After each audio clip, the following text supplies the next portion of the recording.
Film yang berjudul The Book of Eli ini menceritakan tentang perjalanan seorang pria yang membawa sebuah buku atau kitab. Pada masa itu dunia hancur karena perang nuklir. Semua kebudayaan dan ilmu pengetahuan yang dihasilkan oleh manusia hancur luluh lantak oleh perang nuklir. Di sepanjang perjalanannya ia menjumpai kebrutalan manusia yang saling menyakiti. Dan akhirnya ia sampai di sebuah kota yang dipimpin oleh seorang bos. Dan bos itu pun menginginkan buku atau kitab itu yang dibawa oleh Eli. Bagaimana alur ceritanya? Mari kita ikuti. Cerita film ini dimulai dengan seorang pria yang diam tak bergerak sambil merentangkan busur panahnya. Sementara di hadapannya ada seekor kucing yang sedang mengais makanan. Kucing itu sejenak terdiam. Ia seolah mencium ada bahaya yang sedang mengintai. Namun belum sadar juga anak panah itu melesat menembus badan. Sejenak terdengar jeritan pilu si kucing, namun kemudian diam. Pria itu menghampiri hasil buruannya. Sejenak dia memeriksa kucing itu, tak lama kemudian dia pergi. Pria ini lalu melanjutkan perjalanannya.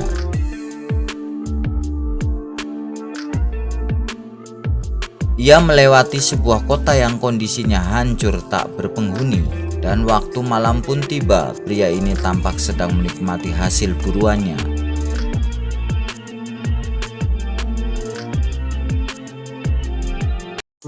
Keesokan harinya, pria ini melanjutkan perjalanannya. Di sebuah terowongan, ia melihat seorang wanita menawarkan makanan. Pria ini tidak menjawab, dia melihat ke sekelilingnya. Ia curiga dan benar saja, tiba-tiba di balik papan besi muncul beberapa orang seram membawa senjata.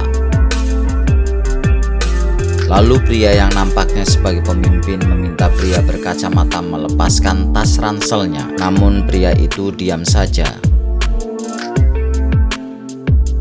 Ketika tangan orang itu menyentuhnya, ia mengatakan, "Jangan menyentuhku lagi kalau tidak mau kehilangan tanganmu." Namun pria itu mentertawakannya. Ia lalu menyentuh lagi pria itu dan hampir tak terlihat tangan pria ini bergerak. Sekejap tangan pria yang di hadapannya putus terbabat golok miliknya. Semua temannya heran bagaimana pria ini melakukannya. Namun mereka tidak sempat berpikir. Mereka segera mengeroyok pria berkacamata itu. Terjadilah pertarungan seru 1 lawan 7 orang. Namun tampak pria itu tidak mengalami kesulitan menghadapinya. Sekali berkelebat, goloknya berhasil melukai lawannya. Ia bergerak dengan santai tapi mematikan. Tak lama kemudian semua lawannya roboh tak berkutik.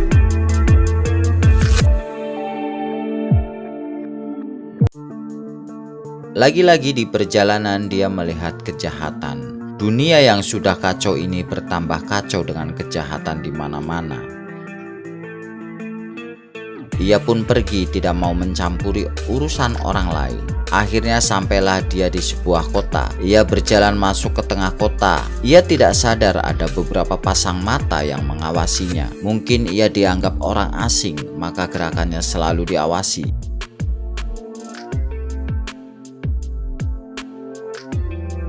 Pria ini lalu memasuki sebuah toko. Ia ingin menukar beberapa barang. Namun pemilik toko menodongkan senjatanya. Ia curiga kepada orang asing. Tiba-tiba tangan pria berkacamata itu bergerak dan senjata itu telah berpindah tangan.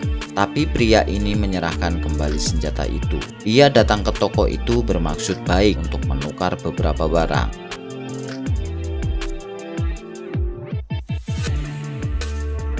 Serombongan geng motor tampak berhenti di depan sebuah bar.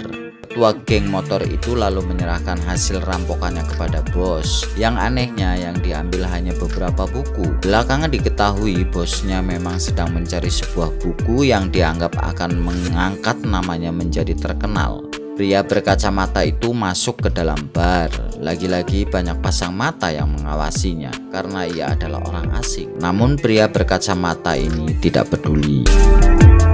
Ia lalu berjalan ke arah bartender dan kemudian minta sebotol air. Bartender ini menjawab, "Tidak ada yang gratis di sini, semua harus bayar." Pria yang berkacamata lalu mengeluarkan beberapa barang.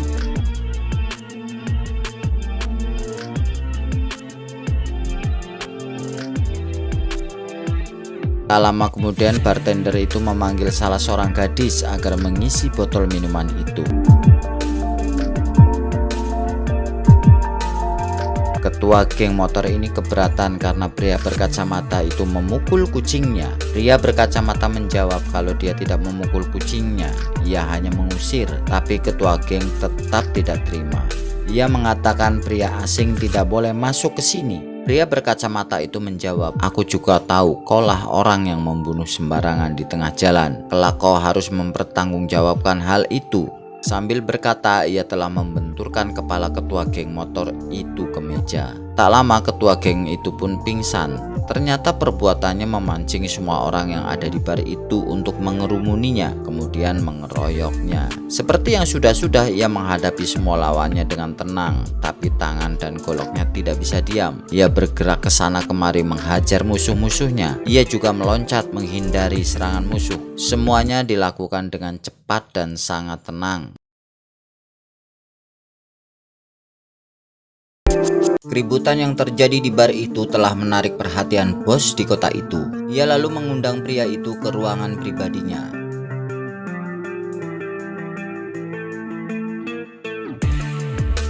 Dengan dikelilingi oleh anak buahnya, bos itu pun bertanya, kenapa menghancurkan barku dan membunuh orang-orangku? Tapi sepertinya bos itu tidak mempersoalkannya lagi. Hal inilah yang membuat pria perantau itu bertanya, apa maumu?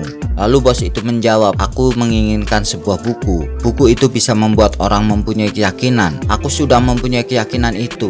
Tapi aku butuh kata-kata dalam buku itu untuk menyebarkan keyakinanku. Dengan begitu banyak orang datang ke sini, kota menjadi ramai dan aku semakin terkenal. Lalu bos itu menawarkan kepada pria itu untuk menginap di tempat ini agar bisa menikmati apa yang ada di sini. Karena pengen tahu apa yang diinginkan bos, pria perantau ini pun menginap. Di kamar, perantau ini diberitahu oleh anak buah bos kalau butuh sesuatu bilang saja nanti akan dilayani. Tak lama kemudian datang seorang wanita cantik mengantarkan makanan. Ternyata wanita cantik ini buta. Setelah meletakkan makanannya di meja, ia pun pamit. Tak lama kemudian datang seorang wanita cantik dan seksi. Ia dikirim bos untuk merayu pria perantau. Tapi pria perantau ini sepertinya tidak tertarik. Wanita itu pun mengatakan kalau dia sebenarnya terpaksa melakukan ini karena dipaksa bos. Wanita cantik ini mohon untuk menginap di sini semalam karena kalau dia keluar malam ini, dia akan dimarahi bos. Pria perantau itu pun mengizinkan. Mereka pun mengobrol dan tanpa sengaja wanita itu menyentuh buku milik perantau itu. Dia langsung bertanya buku apa itu. Namun perantau itu tidak menjawab dan menyuruh wanita itu tidak menanyakan buku itu lagi. Lalu perantau itu mengajak makan bersama. Sebelum makan, ia mengajak wanita itu berdoa. Wanita itu merasa aneh karena sebelumnya ia tidak pernah berdoa sebelum makan. Keesokan harinya, wanita cantik ini ditanya oleh bos, apa yang dibaca oleh perantau itu? Gadis itu menjawab setelah ibunya diancam bahwa pria itu mempunyai buku dengan tanda salib di sampulnya. Pria perantau itu hendak meneruskan perjalanannya, namun ia dihadang oleh bos dan anak buahnya yang bersenjata. Bos itu menginginkan buku yang ada di pria perantau. Bos ingin menggunakan buku itu untuk mendapatkan pengikut yang banyak dan kotanya menjadi besar. Ia pun menjadi terkenal. Namun perantau itu menolak dan dia pun meneruskan perjalanannya.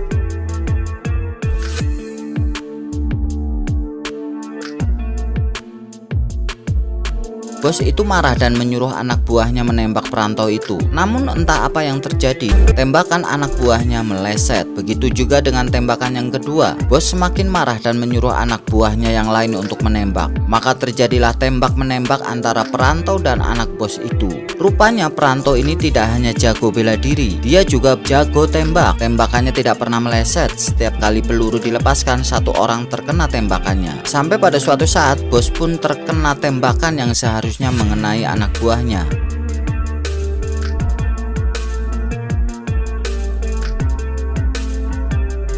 Tangan kanan bos mau menembak lagi tapi diurungkan. Perantau itu pun pergi melanjutkan perjalanannya.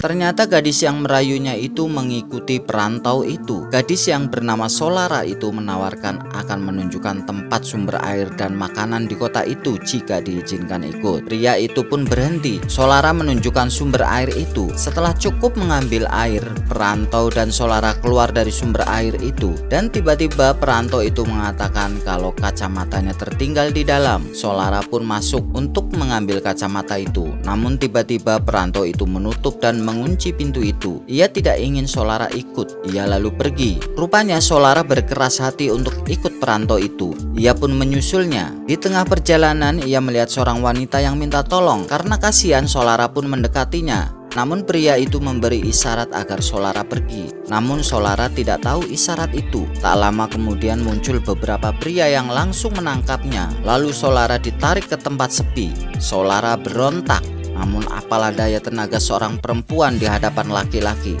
Akhirnya Solara pun makin lemas dan pasrah. Namun tiba-tiba pria yang hendak melakukan tindakan asusila itu roboh terkena panah. Ternyata yang menolong Solara adalah pria perantau itu.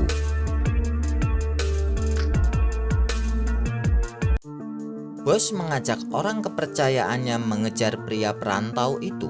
Orang kepercayaannya itu pun setuju karena sebelumnya sudah ada perjanjian bahwa orang kepercayaan bos itu telah banyak kehilangan anak buahnya, dan bos pun telah menyetujui bahwa Solara yang ia cintai menjadi miliknya. Sementara pria perantauan itu dan Solara dalam perjalanannya telah sampai ke sebuah rumah. Mereka pun mendekati. Karena pintu diketuk tidak ada yang menjawab, mereka pun segera membuka pintu. Namun tiba-tiba tubuh mereka terperosok ke bawah. Rupanya ini adalah jebakan. Tak lama kemudian muncul sepasang kakek nenek. Mereka menodongkan senjatanya. Si kakek hendak menembak keduanya, namun si nenek merasa sayang kepada Solara. Akhirnya mereka pun diajak masuk ke dalam rumah. Si nenek membawa mereka ke dalam dan menyuguhkan teh. Tampak tangan si nenek gemetar. Pria perantau itu curiga kalau sepasang kakek nenek ini menjalankan praktek kanibalisme. Si kakek lalu menunjukkan beberapa makam orang-orang yang selama ini mengganggu mereka. Semakin yakinlah perantau dan Solara bahwa benar dugaan mereka. Akhirnya mereka pun pamit, namun mereka masuk kembali ke dalam rumah. Ternyata yang datang adalah bos dan anak buahnya dengan senjata lengkap. Ia menginginkan agar Solara dan buku yang dimiliki pria perantau itu diserahkan kepadanya. Bos mengancam akan menghancurkan rumah kalau tidak menyerahkannya. Tiba-tiba dari dalam rumah melayang sebuah kotak dari bentuknya seperti buku. Anak buah bos segera mengambilnya. Namun begitu mengambilnya, kotak itu adalah sebuah bom yang siap meledak. Tanpa babi bu, mereka langsung menembaki rumah itu. Dan di dalam rumah dengan dibantu sepasang kakek nenek, Solara dan pria perantau balas menembak. Dari belakang seorang anak buah bos membawa sebuah basoka dan segera menembak rumah itu. Ternyata basoka itu mengenai si nenek dan langsung meregang nyawa. Kakek sedih dan marah. Ia lalu menembaki anak buah bos.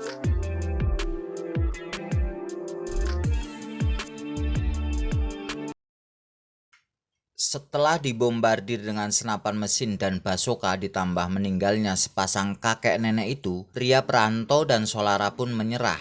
Mereka lalu menggeledah tas ransel milik pria perantau itu, namun mereka tidak menemukan buku itu.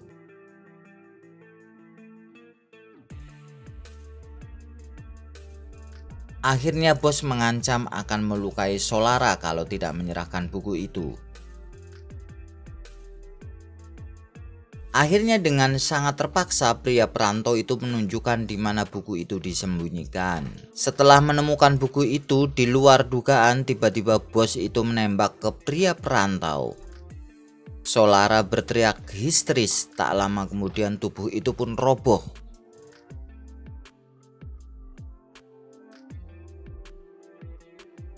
Setelah mendapatkan buku itu, rombongan bos itu pun pergi dari rumah itu. Di dalam mobil, bos mengamati buku yang selama ini dicari-carinya itu. Sementara di mobil lain, Solara dijaga ketat oleh tangan kanan bos. Tiba-tiba tanpa diduga Solara menjirat leher sopir dari belakang. Otomatis mobil pun menjadi oleng dan akhirnya terguling di tengah jalan. Solara terluka namun masih sempat mengambil granat tangan. Lalu ia menghadang mobil bos dan melemparkan granat itu. Mobil yang dikendarai bos sempat menghindar, namun tidak dengan mobil yang di belakangnya, dan mobil itu pun hancur berkeping-keping. Sementara Solara berusaha kabur dari tempat itu, namun dicegah anak buah bos yang masih hidup. Solara tidak punya banyak waktu untuk melihat semua itu. Ia langsung kabur tancap gas.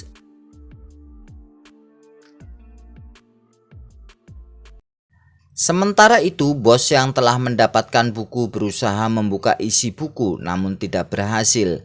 Ternyata buku itu terkunci. Setelah kembali ke kotanya dan ia tidak sabar ingin mengetahui isi buku itu, ia lalu memanggil teknisi agar bisa membuka gembok itu. Ia meminta agar teknisi itu berhati-hati jangan sampai merusak buku itu. Beberapa menit kemudian gembok buku itu terbuka. Dengan tidak sabar ia mulai membuka buku itu.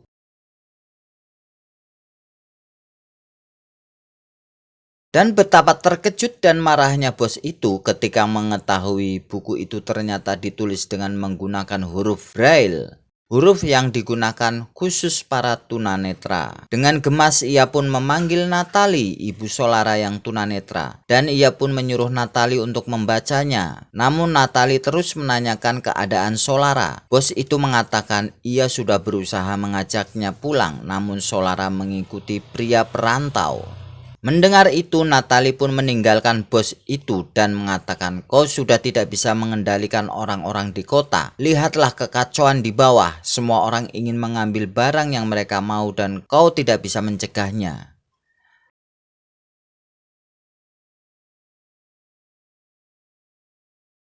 Solara yang mengejar pria perantau itu akhirnya dapat menyusulnya, dan akhirnya mereka berdua meneruskan perjalanan ke arah barat. Namun perjalanan mereka terhenti oleh jembatan yang putus.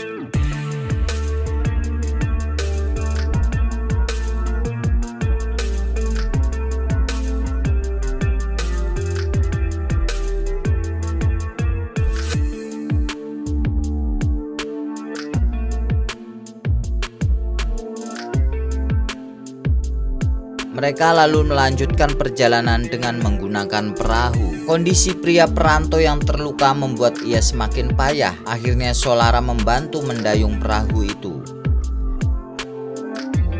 Mereka sampai di sebuah tempat semacam pangkalan militer dan dicegat oleh tentara. Namun pria yang ternyata bernama Eli itu mengatakan kalau dia mempunyai kitab salinan King James. Mereka bertemu dengan salah seorang pria yang mengelola tempat itu. Ternyata tempat itu adalah semacam tempat untuk mengumpulkan kembali sisa-sisa buku ilmu pengetahuan dan kitab yang pernah ada di dunia. Dan Eli telah membawa sebuah buku atau kitab tentang agama yang berhasil diselamatkan setelah bencana perang nuklir. Namun buku itu sekarang tidak ada padanya, tapi karena Eli membaca buku itu setiap hari selama bertahun-tahun, akhirnya dia hafal di luar kepala. Dan mulai saat itu Eli mulai mengingat isi buku itu yang kemudian ditulis oleh pria pengelola itu. Eli meminta agar ia menulis setiap kata-kata yang ia ucapkan tanpa terlewati. Dan tanpa terasa sudah berhari-hari isi buku yang tadinya ada di dalam otak Eli sekarang berpindah ke dalam bentuk tulisan. Setelah semua ditulis, akhirnya dicetaklah buku itu. Bersamaan dengan selesai ia mengucapkan isi buku, Eli pun menghembuskan nafasnya yang terakhir. Sementara Solara pun melanjutkan perjalanannya. Dengan demikian berakhir alur cerita film The Book of Eli. Pengen tahu alur cerita film selanjutnya? Tetap ikuti hanya di Snack Video.